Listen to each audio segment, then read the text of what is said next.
I grew up in the projects during the crack epidemic. I didn't think my mom really liked me. My dad wasn't around. Like, I knew who he was, but he was not in my life at all. So unlike most people who struggle with alcohol, I didn't drink in high school. I had good influences. But after high school, that changed. And then I started dating a girl whose father was an alcoholic too. Most of while I was dating, I didn't drink. But then when I relapsed back in, man, it was rough going. Once I was hanging out, I didn't want the hanging out to stop. I thought the drinking had to make it kept going. I would drink even more. I took a bottle of Captain Morgan Black out of my bag that I had smuggled on the trip to drink. But that was like when I realized I had a problem. The first meeting I went to, I got out of that meeting, and I was like, yo, I'm not like these people. This is crazy. And then 4 years later, when I went back, I was like, yo, I'm exactly like these people. And a really funny thing happened during that 6-month period, something that had never happened in my entire adult life. That was I built relationships with new people completely without alcohol in the background. Alcohol is so ubiquitous and it's legal, and it's such a staple of the culture. Hey everybody, this is Will Gordon from the Willpower Podcast, briefly coming on before this next excellent episode to remind you all that did you know that 76%, you heard that right, 76% of you that follow my content regularly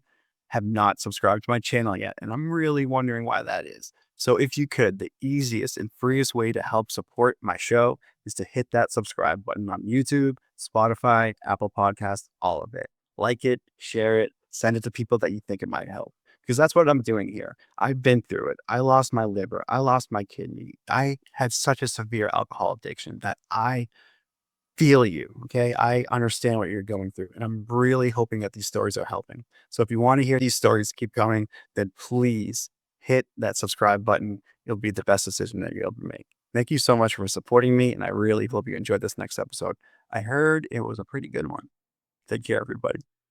All right. Hey, everybody. Welcome back to another great episode of the Willpower Podcast. Today, I'm super thrilled and grateful that I have a very special guest, Mr. Ed Latimore on.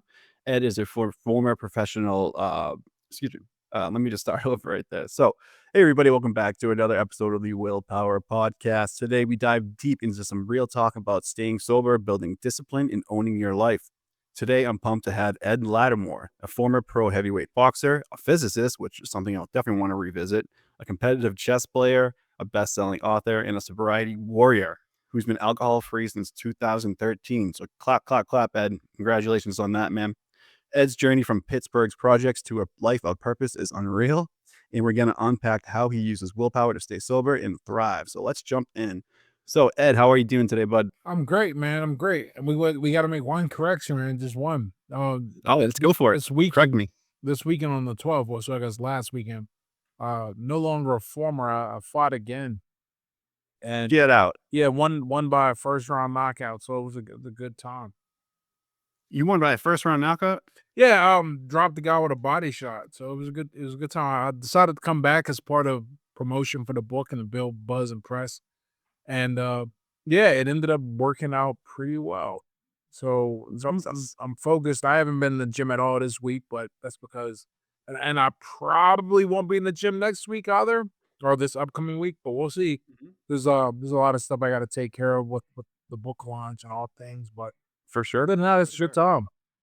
Oh man, that's awesome. I love hearing stories like that where people, you come out of, you take some time off, then you jump right back into it. And then the second you jump right back into it, you just full throttle right back into the Well, yeah, groove. yeah. I mean, I didn't jump right back in off the couch, but it took a little bit of training, a lot of it of training actually, but it was all worth it. It was a good time. That's great. So Ed, you've been sober since 2013, is that correct? That is correct. December 23rd, right. 2013. Congratulations, man. That's fantastic. So yeah, Ed, just for a little backstory on me, I drank myself through a liver transplant. That's how heavy my alcohol use was. Yeah, a liver and a kidney transplant, and I lost half my colon, and an ileostomy surgery, and a reversal ileostomy surgery, all because predicated upon alcohol. So Ed, here we go. Ed, take us back to one moment you almost drink again after getting sober, and what willpower trick pulled you back from the edge? We're jumping right into it, buddy. To be completely honest, I don't know if I ever had any like major temptation moments. That's great. One of the things I always look at, or I have always looked at sobriety as a habit. We got to give that habit some time to develop. And one of the things that I did unintentionally, but very useful nonetheless, is really pretty much from the week I got sober for about 15 months later, I had no ability, no time to go out. I was busy boxing. I was in the army. I was in school. I had a job. I had a girlfriend, not wife, and like just a busy time, very busy time. And what I realized is that during that time, I had really strengthened an identity in sobriety and made it a habit. And so, fortunately for me, there've been no major like temptations. I was just on a guy's show yesterday called Barbells and Bourbon, and it's in person. And in his studio, he's got like all these bottles of bourbon. And I guess he was telling me a story there when he told his girl that he was having me over to do the show. You know, she does some research and is like, "Yo, do you think you should have all these bottles around? And this guy gonna be okay?" I was like, "Hey, look, I should be okay. You know, it's not like I'm gonna be sitting there going, gotta get these bottles out the way. No, it's not. It's not like that. Thank goodness it's not like that I know. because I know people that when you stop smoking, for example, I know it's very much like that for a while for a lot of people, and with some other drugs too. But smoking is the big one that I know of. Where they're like, it smells so bad, but smells so good, kind of deal. They're like they can't be around. Just can't be around it. Right. So Ed, let's back up a little bit, man. Can you tell us a little bit about your background as far as like when did alcohol become such an issue in your life? I'm just curious. So unlike most people who struggle with alcohol, I didn't drink in high school. I had good influences, but after high school, that changed. And when it really got crazy right around, trying to think. Okay, so I drank like your typical 18, 19-year-old, right? Mhm. And then I started dating a girl whose father was an alcoholic too. And so I was like, let me be a good dude and like not bring her around the booze, which meant I'm not gonna have the booze. So for like while we were dating, most of while I was dating, I didn't drink. But then when I relapsed back in, man, um, it was a rough going because at that point I was just like, oh, this thing is like a gateway to a real social networking a way into parties and stuff like that. That the drinking crowd, and I think this is actually true for all substances, but my experiences with drinking, the drinking crowd is the easiest crowd you ever become part of. All you got to do is drink. That's why they call them drinking buddies, man. You don't like these motherfuckers, man. Like you just drinking with them. Yeah. But for me, I struggle with a lot of rejection issues. I didn't realize this at the time. You know, you're looking back at your childhood and then your young adulthood and some of the decisions you made and what the commonality is and the motivations. And I didn't think my mom really liked me. My dad wasn't around. Uh, grew up without him. Like I knew who he was, but he was not in my life at all. Yeah, I know you had a tough upbringing in like almost like the projects of Pittsburgh. Yeah, Correct? Pittsburgh projects. I grew up in two projects. I grew up in I was born in the Hill District projects, Terrace Village. Was born there and lived there till I was 8. And then we moved to the Northview Heights housing project on the other side of town. I lived there till I was 18. So uh in that environment is also another part of rejection. I would not only did I not have, friends, I was teased and I had to fight a lot. I figured out how to be like funny and likable, but in terms of like friends I hang out with, wasn't really my thing. I had two friends actually. One of them moved to like Atlanta when I was in the 7th grade or so, and the other one is not somebody that I want to spend a lot of time around anymore. I did in my life. I mean, if he needs some help or something, that's cool. But he really embraced and stayed in the ghetto lifestyle. That's not. There's no place for that in the life. But Yeah. as a kid, I didn't have any of that. And then when I went to a different high school across town, I actually did make some friends, but I felt very much like an outsider. I'm the only kid from the projects, poor. Most of my friends are. Nah, I never thought about race in this way, but it just is a fact, and it can influence perceptions on how you're thought about and perceived, or how you think and how you're perceived. Uh, none of my, almost all of my friends are white. So you end up with this constant feeling of being an outsider and feeling like you gotta earn your place. And a good way to earn your place is by like, okay, here's this social activity, let me be the center of it, and that's drinking. And Yeah. that really helped. I say helped with the strongest air quotes possible for people Of listening. course. Helped me fit in. Um, and it was a self-fulfilling kind of cycle from there. Or, I drink to fit in, fitting in. Once I was hanging out, I didn't want the hanging out to stop. I thought the drinking had to mean it kept going. I would drink even more. And then when I'd be lonely, I would drink to kind of go. There was always somebody down to drink. Like even on Tuesday night, you could find somebody. Um, Yeah. I mean, it's so woven into our culture, right? I mean, it's just the first thing that's offered to you when you go into someone's home. It's like unpolite if you don't give them that. You know what I mean? Wherever you go out, it's the first thing someone orders at a restaurant. You know what I mean? It's just so prevalent in our society, in our world that it's almost like so super difficult to to just take yourself out of that group, right? That group thinking. yeah, it's just part of it, and alcohol is even crazier. If I was a crackhead or something, I don't think it would have come to this. But alcohol is so ubiquitous and it's legal, Hmm. and it's such a staple of the culture. Now, a part of this is changing with the younger generation, from what I read. But when I was in my 20s, that's like what you did. You wouldn't drink. You wouldn't drink. You party. You celebrated your 21st birthday and weekends with drinking. So I bring that up to say that I remember a very clear incident where I thought I had an issue, Hmm. and my friend was like, "Are you sure, man? Like we just drinking. We that's just what we do." And this is a good friend of mine. He's a successful guy. It's not like he's a degenerate or anything like that, and it's not like he didn't care. But from his perspective, and this is something a lot of people gotta, at least I had to make peace with, and I think a lot of people who struggle have to make peace with, is that you can't expect your drinking or your drinking partners, definitely not, but your friends, a lot of my friends I drank with were friends that I had made in high school who were friends with me before I drank, and they did not have a problem. And so for them to think I had a problem, well, there's two things that might come up with that. One, they're gonna either go, "We're enabling a problem, and we don't wanna deal with that or have to bear that burden or responsibility," so of course they're gonna say nothing's wrong. Hmm. And on me, in a mature state I am now relative to them, I should've, I know that now, I wouldn't even have brought it up to them.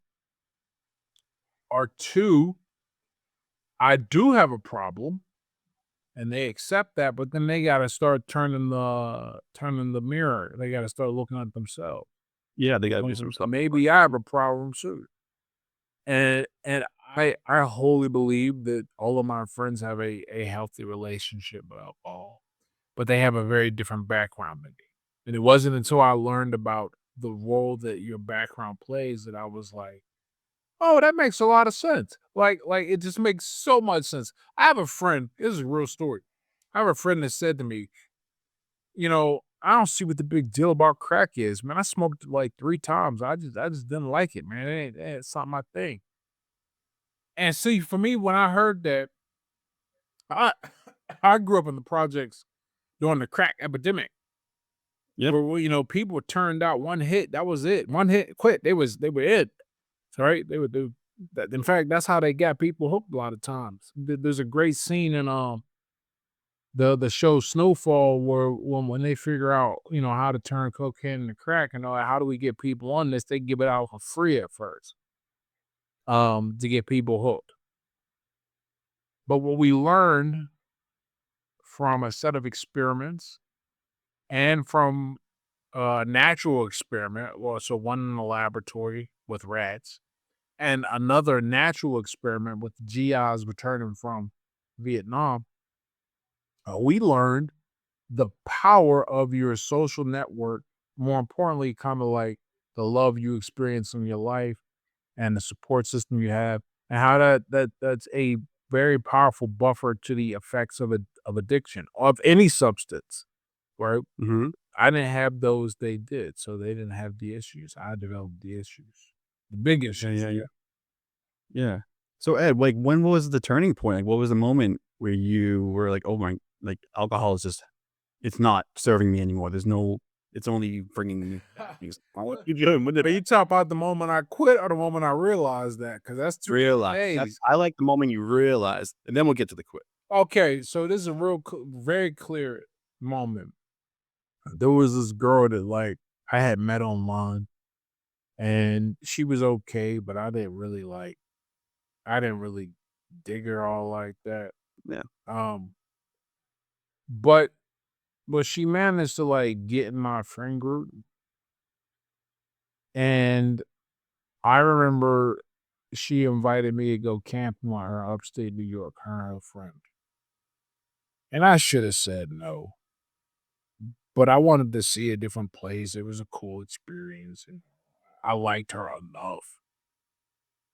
And while we were camping, she told me that a bunch of the girls that we hung out with had actually got together with her and told her I was bad news about how much I drank, how that was a problem in my life, um, and how she needs to like, just steer clear and go the other way. Mm. So I at first I was mad as hell because I had thought these people were friends, but they sabotaged me. That's how I looked at it at the moment. Now, a few years later, I would write every single one of the people. One of them did. Some of them didn't respond. Some of them did. Didn't matter. It was for me. And I told them, that was one of the best things that anyone had ever done for me because I had not had, even if it was done that way, it still got back to me, and that changed how I looked at myself and got me to look at myself critically. And then when she did that, and then, funnily enough, just to go to show that relapse part of drinking and getting sober. So I guess back to your original question, there were moments when I realized Yeah. after that I would kept going back to drinking, but when they had the firm commitment date and said this is it, no temptation since. But there were several times before then where I thought I needed to quit and didn't quit. But at this point during on the trip, I took a bottle of Captain Morgan Black out of my bag that I had smuggled on the trip to drink I remember and that. poured it all out. Captain Morgan Black was the Captain Morgan. The normal Captain Morgan was like 80 proof, and they figured out a way to like hijack it to get it up to 100 proof. One, yeah, 100 or something, right? Poured it out in the fire, and I was like, "This is it." And then in a week, I was drinking, grain alcohol slushies in Hilton Head, South Carolina. But like Yeah, yeah. that's how it goes. But that was like when I realized I had a problem for real. And that's also when I went and asked my friend and brought it up. I was like, "Yo, I'm thinking of one AA." He was like, "Yo, AA is forever. You sure about this?" Like, again, at the moment, I didn't first I just was like, you're right, maybe I don't have a problem." And then a few years later, I got mad about that. Then a few years later, I was like, well, that ain't really his place. Of course he should respond that way. Like, I should have known to not bring that to him and like, you got to deal with it because the one thing I tell people who are struggling with sobriety when they decide they're struggling with sobriety or struggling with drinking, I say you can't talk to people who drink. It ain't that's just not how it's going to be. If for no other reason than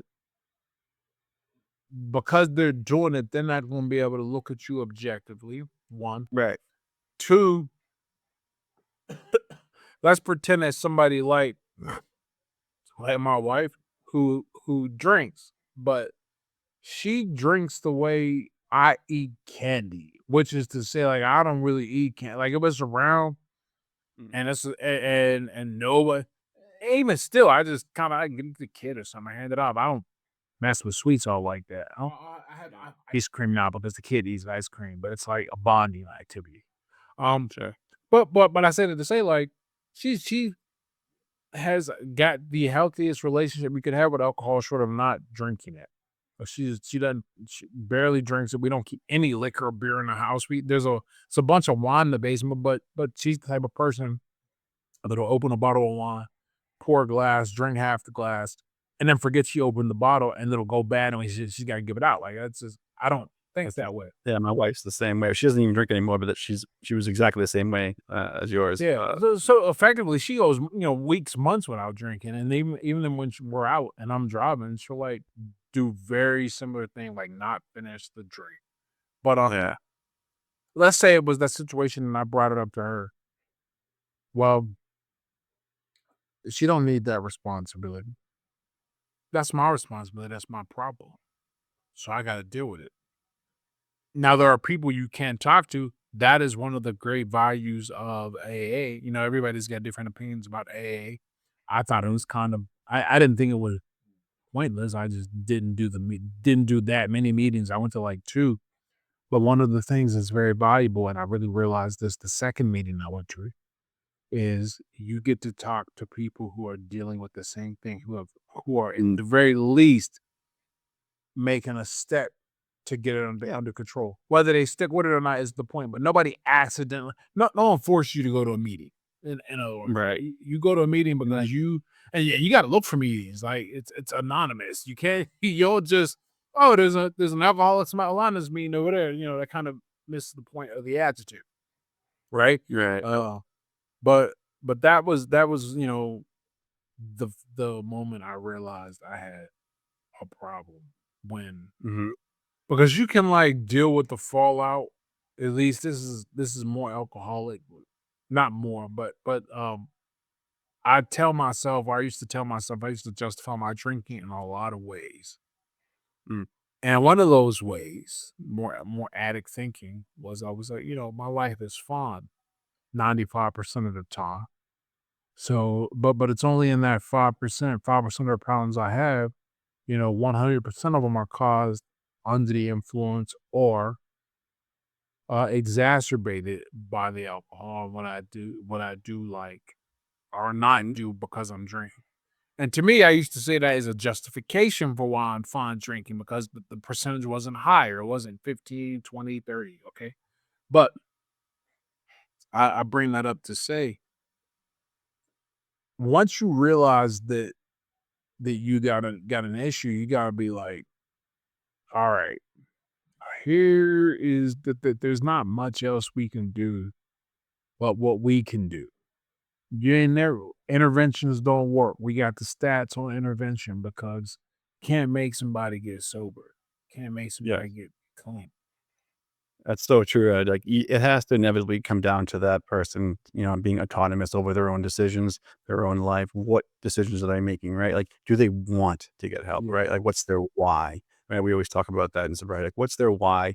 Do they want to get help? And no one can force someone into, a sober lifestyle. It always inevitably has to come down to the person's seeking out that support system. Ye- That's so hard for so many people, though, right? Because if everyone's doing it and it's so hard and you have like physiological dependencies on it and you have, like emotional and psychological, and you have, there was so much to my addiction with alcohol that it's, almost too much to put into this conversation right now, this very moment. But I know for a fact that like there was a physical biological draw that I had towards it, from like the age of 14. Yeah. So what keeps you like, how do you maintain your sobriety these days? Like, what do you do to, So the real cool thing, right? Um, it's part of my identity now. mm, And it's a part of my identity I take pride in, which is really important. sure, how so? So I look at my body like it's the most important thing in the world. The only thing more important, and this is questionable, I'd have to tie it, would be myself. And I tie those two things not out of vanity, but because if I lose my ability to move or be healthy, I lose my ability to be there for him. Okay. So I don't want to do anything to jeopardize that. That whole thing about the candy, that's not an exaggeration. And I know me with my issues because when I have had sweet stuff in the house, I try it once, twice. I'm like, oh, time to buy a bunch more of this to keep it in the house. Like, no, we're just gonna sidestep it and just not keep it in the house. Um, but I also really enjoy the respect that I've developed. I stopped caring about being liked when I got sober because, you were talking about, there's no one really to reach out to and talk to about the spirit. We were saying that. And, for me, when I got sober, I left that meeting. I said the first meeting I went to, that was my first bit. I got out of that meeting and I was like, yo, I'm not like these people. This is crazy. I think a lot of people have that reaction. You hear some of the stories. Mm-hmm. 4 years later, when I went back, I was like, yo, I'm exactly like these people. But when I got out, one of the things I did was I messaged my 5 closest friends and I was like, look, I got to do this for me. If you guys don't want to hang out with me anymore, I understand that. But um, I got to do this for me. Otherwise, I'm going to destroy myself and it won't matter. How do they reciprocate that? Oh, that unwavering support. Still my friends oh, today. there you go, man. And they were my friends before I started drinking. I didn't send this message to just anybody I hung out with. I sent to people who it would hurt me if I lost them. Yeah. But with the life I started to lead and the things I started to finally get done that I had been putting off or failing at because of alcohol, I finally started to make progress, and that got a lot of people to treat me with respect. I wasn't worried about being liked. This actually led to kind of what helped me get sober as well. I enlisted in the Army National Guard in January of 2013, but didn't ship to basic until June of that year. We spent that 5-month period drunken fight. These were miserable. Um, but while I was gone, that's 10 weeks of basic training. No alcohol whatsoever in basic training. Basic training is like prison without the violence, man. It's crazy. And then I went to my advanced individual training, which is AIT, which is where I learned my military occupational specialty, or MLS, right? And that was 22 weeks. Or it was supposed to be 22 weeks, but they shortened it because it would have ran through like the holiday and the New Year. So they accelerated it and then sent us home to where we would serve or back home at the middle of December. And so for that period of time, I snuck off. I didn't sneak. We all got passes to go off base because AIT is like college, but just without the booze. Like you got your classes and then you're done for the day. And then you can go to the gym. You got morning PT and stuff like that. But you got a lot more freedom. Just can't do certain things like drink. Right. And you actually used to be able to drink off base as long as you didn't get intoxicated and you weren't in uniform. They changed that because people are people and they mess things up. But when we got a pass to go off base to go see a movie, we went to the liquor store first, got some bottles, put it in, and then when we got in the theater, little mini bottles, and we put it in the drinks, and we watched the movie get drunk. That was the only alcohol I had for 6 months over that period from going to basic and coming back. And a really funny thing happened over that 6-month period, something that had never happened in my entire adult life. That was I built relationships with new people completely without alcohol in the background. In those relationships are the ones that are worth, I talk to pursuing. many of those people today. Some of them I didn't even talk to because they were in different platoons and basic, Mm-hmm. but they reached out to me and we formed relationships and talked. And an interesting thing about it, I enlisted older. I was 28. So a lot of the people I was going through, they were 18, 19, just out of high school.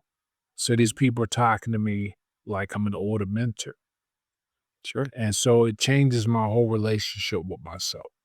I started to see this respect. Now I messed that up when I come home and I have, hard drinking to celebrate being back. That's when my sobriety date falls on the 23rd. because of that period of time between coming back from AIT and enlisting, or coming back from AIT and then start sobriety. But there's like a 4-day period. But I said, I got this new identity. I don't want to mess that up.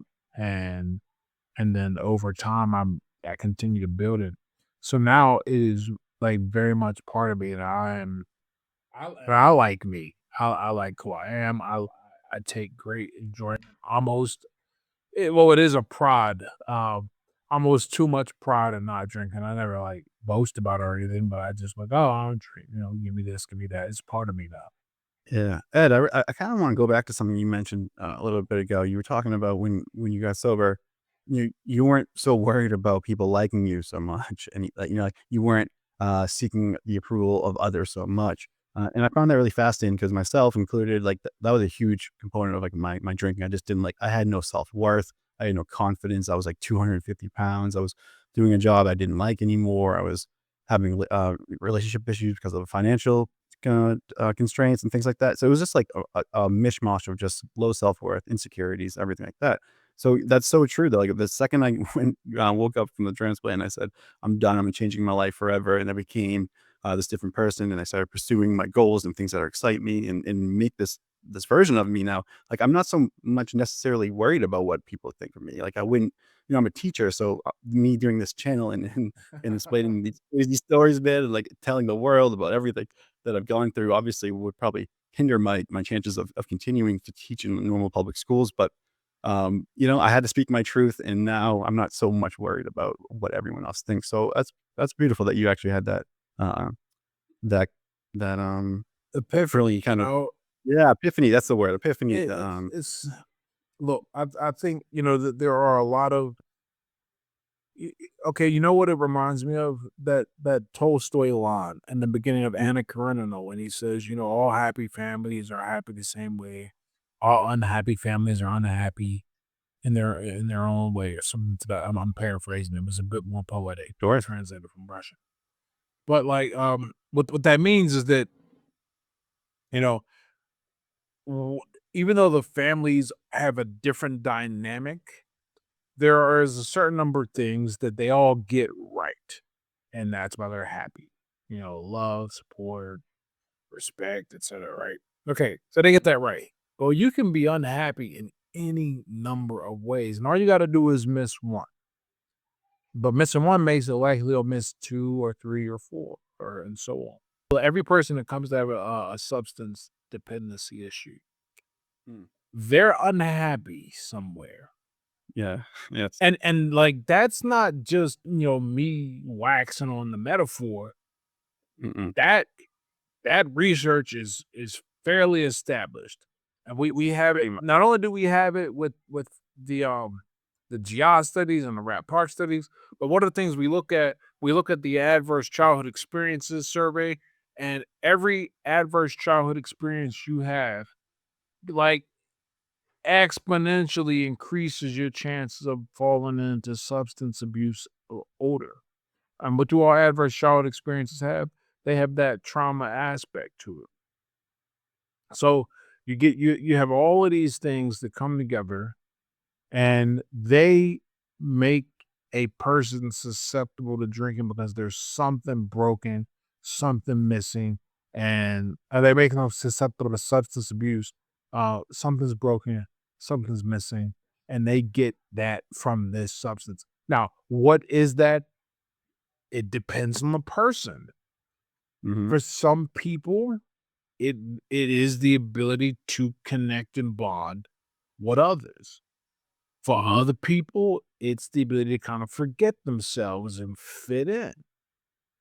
And then there are the people um who are cool, but they are completely weak-willed and they do it and then they have a strong physiological reaction to it. The victims of Hmm. peer pressure, perhaps.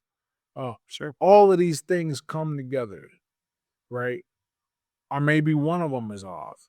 But all you need is one.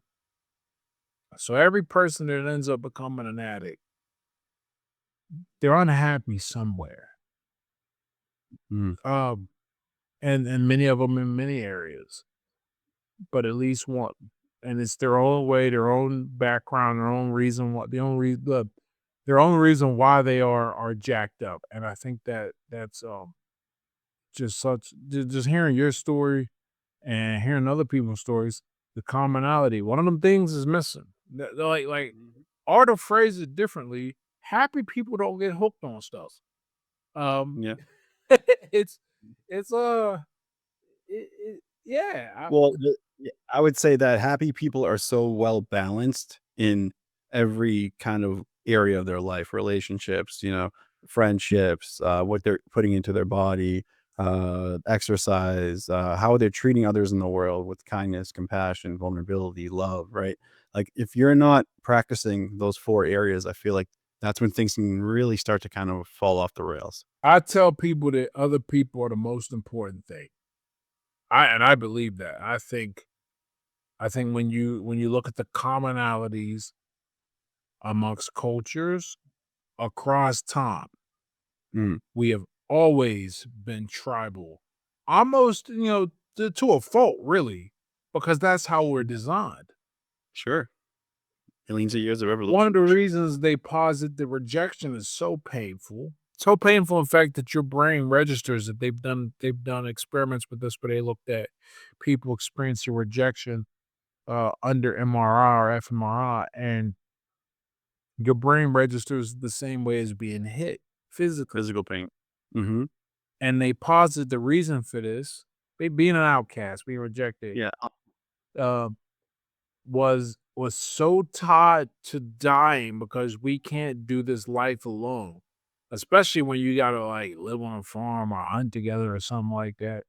That you don't want to do anything to risk that rejection. yeah.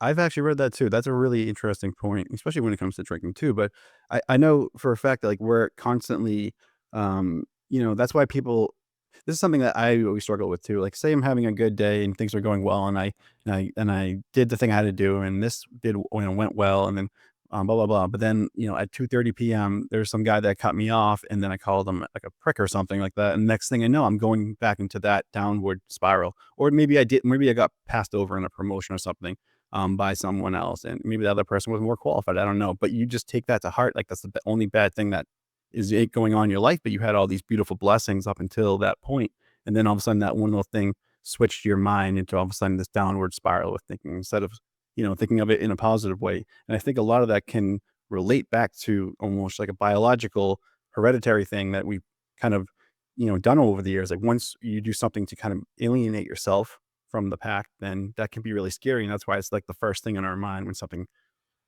bad happens Yeah, to us. no one wants to feel that, and we will do whatever we can to avoid that feeling. Right. And you know, if you don't have, you can't just not be wired that way. Or if you are, you're like a psychopath.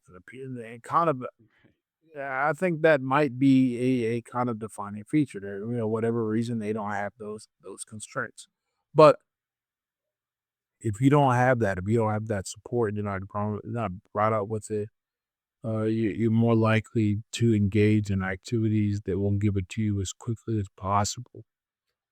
I say that being liked is like the people who aren't, well, I'll just say it from the beginning and then break it down. Being liked looks a lot like being respected to people who aren't used to either one.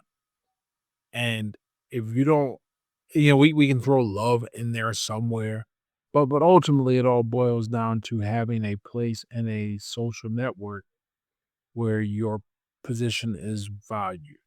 Like you don't have to be the most valuable piece, but you like to feel like you're part of the team, part of the tribe. All right. And you'll do whatever you can to feel that. If you grown up your whole life not feeling like you matter, no one likes you, your family don't like you, you don't have or you don't have a strong relationship with your family, not a lot of friends, you don't feel like accepted. You don't feel like I can tell you exactly how I felt. You don't feel like anyone would miss you if something happened. Mhm. Um, even consciously or unconsciously, you don't have to like sit there and write that out, but all of your emotions indicate that. Yeah, Mhm. and then something comes along that says, "Hey, man, I'm gonna make you forget about these feelings, make it easy for you to blend in," because it's a downward spiral. The more you feel that way, and the more you need to connect, the harder it is for you to connect because you're afraid of feeling that way. I fear rejection. Here comes booze. Yeah, Here man. comes blow. So This fit right in. yeah. So you mentioned earlier about identity and like your sober identity on the podcast earlier, and like what part of the old drinking Ed was the hardest to let go, and how did you rewrite who you are now? Like what was The the hardest part? hardest part, Yeah. it was feeling like I needed to be in the mix. If it was feeling Hmm. like I needed to be out there because you can look, bad habits don't just exist because they're bad habits. Or I'll put it this way: Yeah. I mean, everybody justifies some shit. Like they come up with some reason for why they're doing it to mhm. make it easier to sleep at night. Rarely, and I mean rarely. I'm trying to think. I actually don't think I've ever met someone who's just like, you know what, man, I'm a piece of trash, man. This is how I'm gonna be. I ain't, I'm not gonna get to work. I'm gonna go get a bunch of girls pregnant, smoke weed all day, cause that's just what I do, fam. And I know it's bad for me, but it is what it is. So like no one thinks that way. They come up with a reason why it's a good thing. Okay. So for me, I thought you had to be social. I thought that was like how dating would work and all of that stuff. And for me, the hardest part for me to let go was thinking that that stuff mattered. It was changing my because now it's so natural for me to think. It was almost hard for me to think to go back to think this way. But for me, I was very much a quantity over quality kind of guy Mhm. because I thought you needed like a mark of success was like your social calendar, and I had to let that go. Yeah. I had to be like, look, I had to apply the way I think about many other problems in my life to this one, which was it's a lot better to miss out on a few key opportunities, or a few key connections if it protects me from the detrimental ones than it is to accept all of them and allow those influences to have the potential to degrade my experience in life. I'll take false positives over false negatives any day because false positives are annoying and but like that's it. They're annoying. False negatives are worse than destructive. You don't think they are. You missed them. So those nights out at the bar is a perfect story to kind of illustrate a different. Well, about when was this? 2017. Yeah, because I hadn't moved to Portugal yet. 2017. We went down to Florida for her sister lives in Florida. Her older sister and her sister got remarried in this great wedding. It's great. Mhm. Uh, we're at the wedding and there's the reception afterwards. People typically hang out, party, drink. We hang out at the reception for a little bit. Then we go to bed because what are we going to stay awake for? We're both there together. None of us are really drinking. Just go to bed. Uh, bed at like 10 at the 11 at the latest. Which for wedding reception is like, see, that's like when the reception ends and the party really starts. We're in bed. We wake up the next morning, find out one of the guests decided that he absolutely needed to go get some cocaine. But he was drunk out of his mind, so they had to like chase him down, and he still managed to get in his car, get out there. It was a crazy scene, guys fighting. One of them things you just miss out on. And I'm like, oh, wow. Yeah. Whole set of things we're not dealing. I've heard so many stories of people arguing, but their spouse saying over something that they did drunk, and then they say something even worse while they were drinking. And I'm like, Mhm. there's a whole timeline of events that I just don't Isn't have to think about. isn't that beautiful, Ed? That like the now that we're sober, we don't have to like worry about those. Because think about it, what honestly is going on that's a good thing after 11 p.m. Right. to Like, right? Like, I mean, I used to think that was cool. Look, man, I got some of my friends. with kids, and they're responsible, so it ain't like they've been neglectful or anything like that. But they like hanging out till like 1, 2 in the morning. I'm like, what the hell, man? I'm 40, yo. I need sleep. They're 42, so I don't I don't know. Wait, But yeah, maybe I'm just a lightweight, but that's you know, okay, which is the point. oh, Like it's better I than had to yours. be okay with missing out on what I thought was something valuable.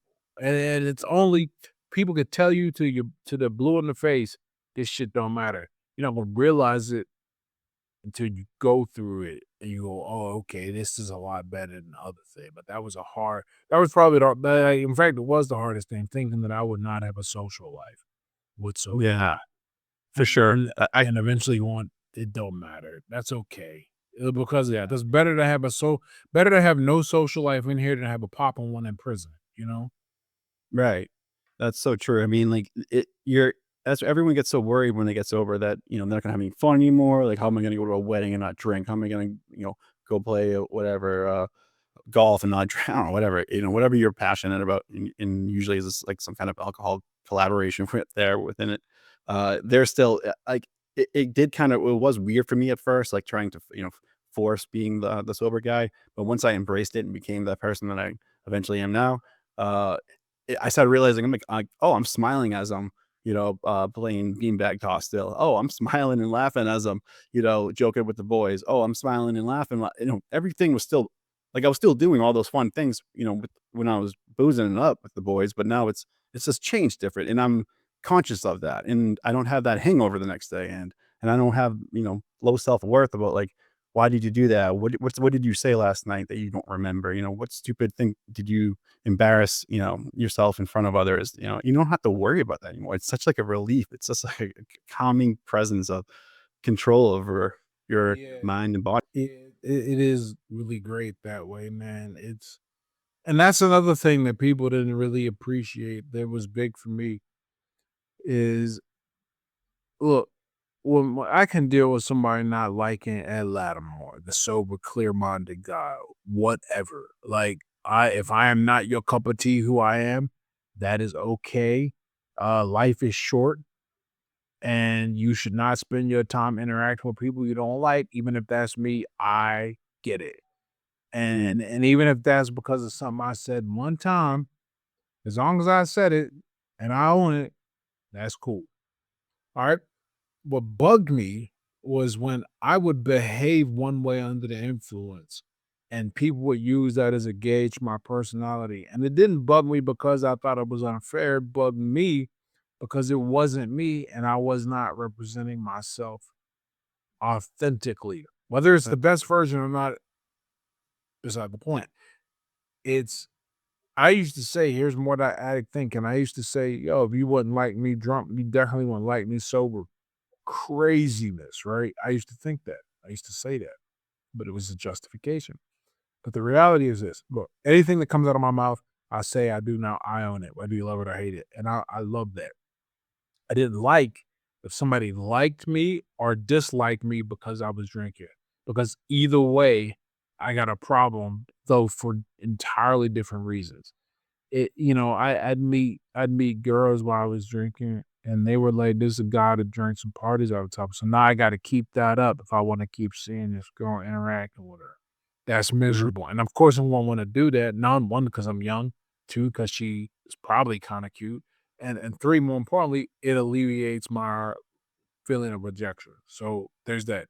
On the other end, I could think of at least three potentially good relationships. I mean, I'm very happy with my relationship now, but you just in retrospect, good people that didn't deserve to cross my path under the influence who did, and that relationship was forever ruined because they met, or maybe they didn't even initially meet, but they got exposed to like, the Jekyll, right? Like, but not hot. They met that guy and they were like, "Holy shit, both of y'all live in the same body? That ain't happening."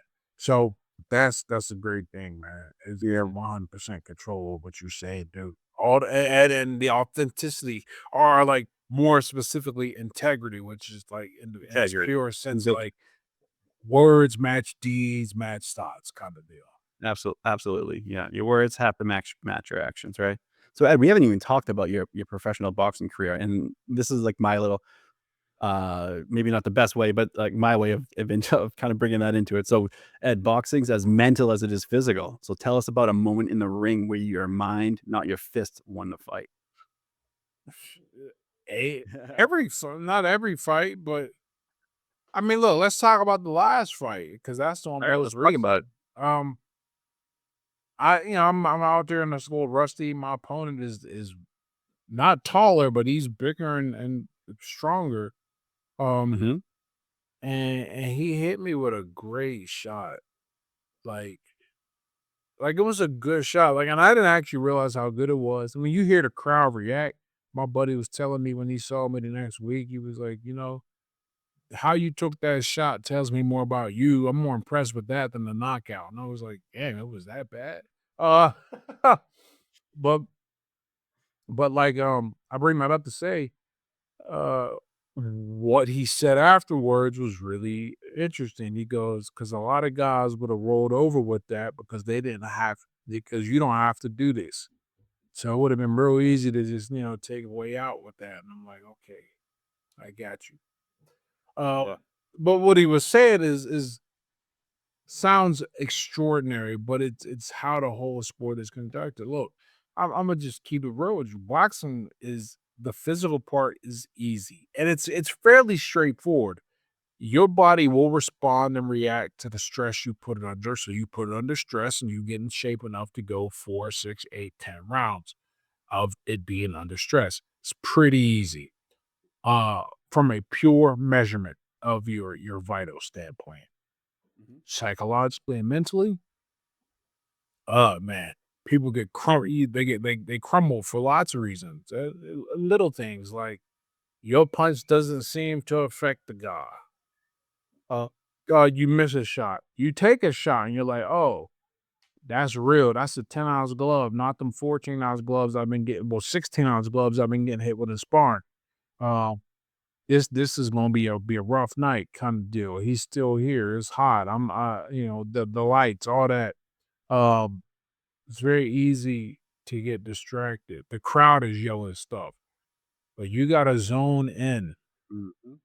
control your mind, control your emotion. I actually wrote 2 drafts in my book, and in one of those drafts, that first draft, there's a lot more research behind it, and I talk about the role the amygdala plays.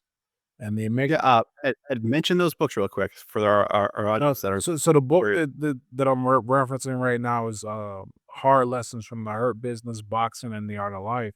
That one comes out August 5th. And when I was writing that book, I actually wrote it's a memoir, but I didn't know it was a memoir.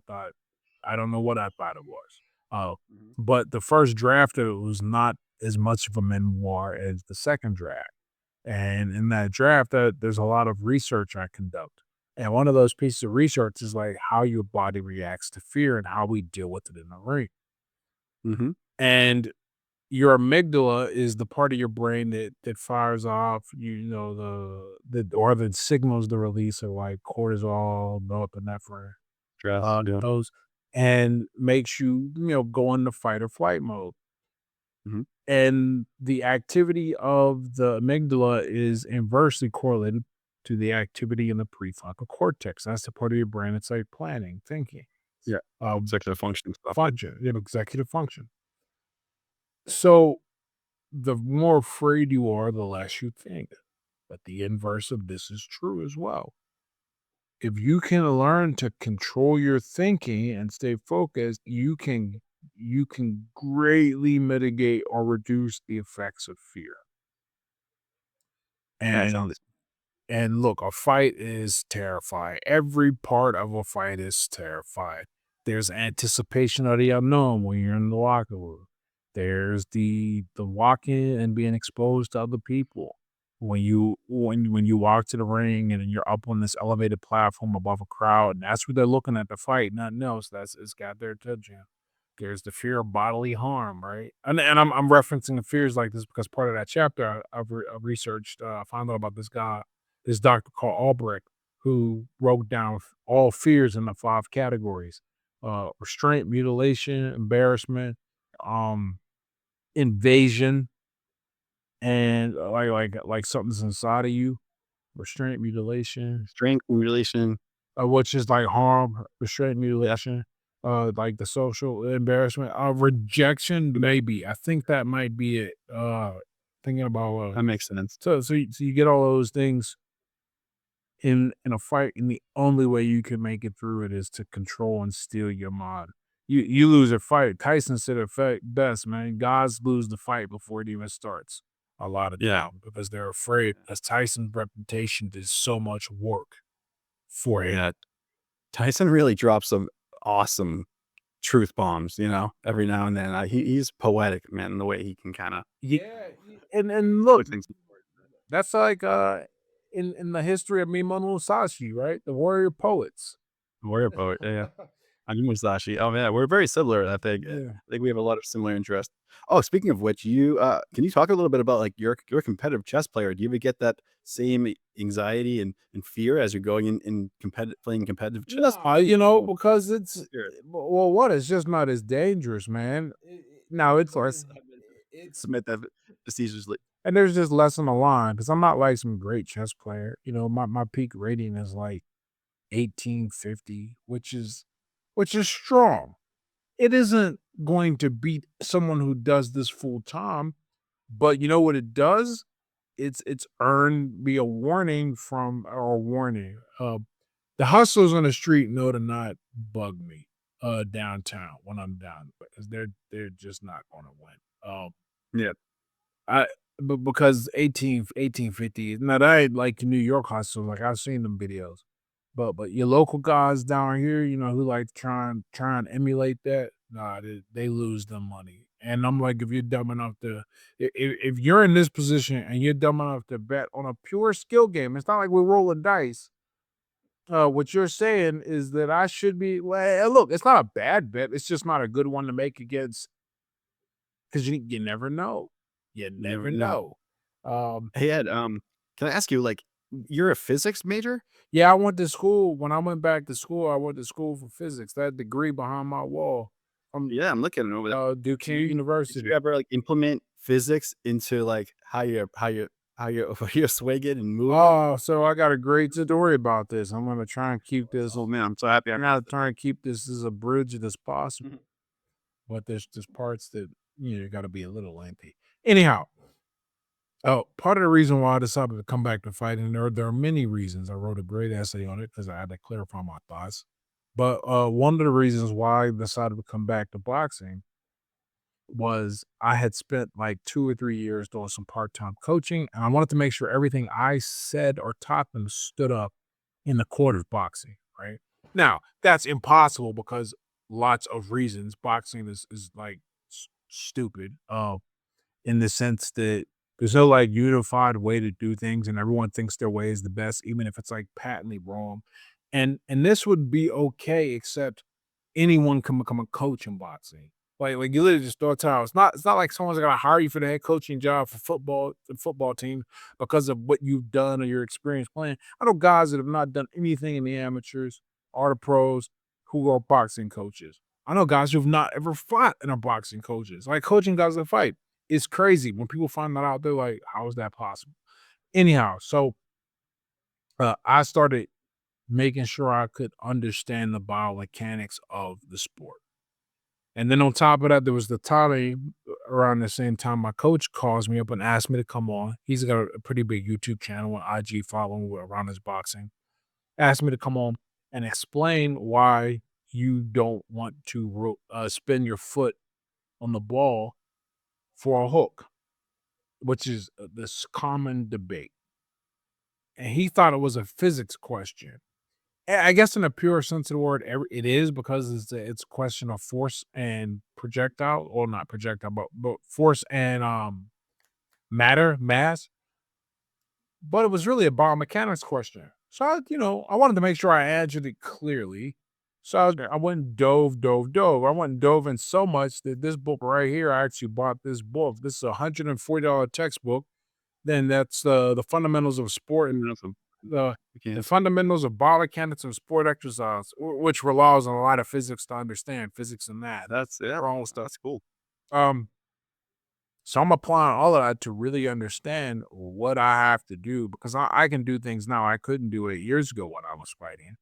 But that's because I wasn't built in kind of the underlying base of movement that I didn't have that some guys just seem to have, or they ended up with a coach who actually knows how to teach it or get it. But I made sure I put a lot of time and energy into it. And then, so from that, and then I also built a weightlifting routine around it, which that looks nothing like it would make me stronger fast, but it allowed me to drop a guy who is 35 pounds heavier than me, or body shot, really So 40 pounds, 45 pounds heavier. is it safe to say, nice, elbow just fall. Is it safe to say that book, since you've read that book, you're 1-0? Oh yeah, I'd say that, yeah. Um, but one of the cool things is that because I put that underlying foundation in place, I'm able to much better absorb kind of the we'll call it the art of boxing. There's like the skill part, which is or the technical part, which is, the parts that everyone should do, which they don't, but everyone should do. And then there's the art part, which is like your own improvisation and how you create on the fly. Or as I like to say, the technical mastery precedes stylistic expression. Uh, Before you can break the rules in writing, you have to know the rules in the first place. Otherwise, you're just a bad writer. Like, that kind of deal. Yeah. Well, thank you, Ed, so much for spending so much time with us on the Willpower Podcast with Will Gordon. So I have one final question for you, and I want you to take a shot at it. Okay. So you're stuck on a desert island. Okay. You got one book, you got one chess opponent, and one boxing sparring partner, historical or living. Who or what do you pick, and why? One book is Josh Whiteskin's The Art of Learning. Okay.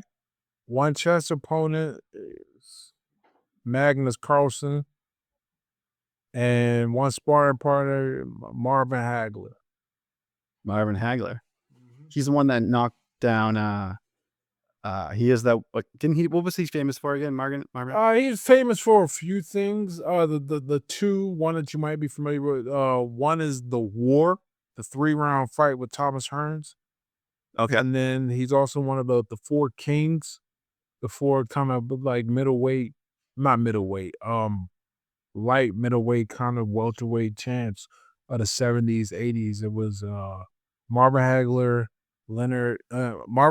Sugar Ray Leonard, Thomas Hearns, and Roberto Duran. Those four. Cool. So it Quick. would be a tie, but it would probably be Hagler, Duran. Real working ass fighters, man. I really, really was a big fans of those guys and technical and kept going and Yeah. Hell yeah. Yeah. So before we leave, what's one piece of advice you'd give our listeners to build the willpower to stay sober and chase their goals? The difficulty of anything is irrelevant if it's vital to your success. That The difficulty is irrelevant if it's yeah, vital to the success. difficulty Yours. is irrelevant if it's vital to your success. I mean, you just gotta Mhm. do it. Yeah, you can go very far in life when you stop thinking in terms of hard, easy, and then you think more in terms of necessary, unnecessary. There you go. There you go. Well said, Ed. Well said. So, Ed, before we jump off, where can people find you? Well, I'm Ed Latimore everywhere. My website is edlatimore.com. I'm Ed Latimore on Instagram, Ed Latimore on Twitter, Ed Latimore on YouTube, Ed Latimore on LinkedIn. You just come and check me out. Look up my books on Amazon under Ed Latimore. You'll be able to see the newest one, Hard Lessons from the Hurt Business, Boxing, and the Art of Life. Then you hear where you can learn more about the story of sobriety and how that interacts with how that influenced my boxing, how boxing had made it get sober as well. That's amazing. Definitely check out the sober one, everyone, because I know a lot of people watching this my channel is struggling with alcohol use disorder. Oh, right. We didn't even get to the other one, the book I wrote before that, Sober Letters to My Drunken Self. Yeah. Sober Letters to My Drunken Self. So that's your required reading, everyone, for your homework for the next couple of weeks. And please hit up Ed because he's just a fantastic, multifaceted person who's just one of the most interesting people I've had on the show. So thank you, Ed, for being such a amazing guest. All right. Hey, thank you for having me and being an amazing host, man. All right. All right. Well, thank you everyone for watching this one, and be on the lookout for many, many more episodes coming soon. Take care, everybody.